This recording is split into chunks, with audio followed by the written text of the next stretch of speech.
I'm Johnny Moe, the musical chef, and I'm here to show you my recipe on how to make smoked turkey wings. They're flavorful, delicious, and much better for you than chicken. First, we're going to break down this turkey wing. The best way to do that is by using a heavy knife and cutting through this wingtip section. We want to discard that when we're done. Next, we'll go ahead and separate the wing and the drumette portion.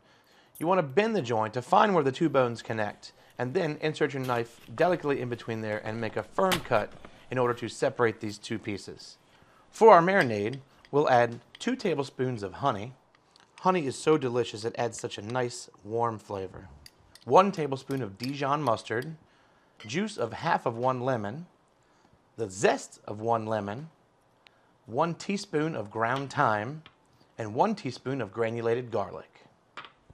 Now we'll whisk all those ingredients together. We'll add our turkey. We'll gently toss our turkey around to get all the flavors on every inch. You can put your turkey in the fridge and marinate it for at least 2 hours, but up to 24 hours. The longer this marinates, the better that flavor is going to be. We're going to turn your regular gas grill into a smoker. Take a metal tray on one side of the grill and fire it up on high. Now we'll take some applewood chips, which I've soaked overnight so they don't burn up right away. Let's give that a few minutes to start generating some of that great, sweet, smoky flavor. Now that our smoke is ready to go, let's go ahead and put our wings on the opposite side where we don't have the heat on. That way they won't cook too fast. Leave it alone for 3 or 4 hours and come back to a delicious treat.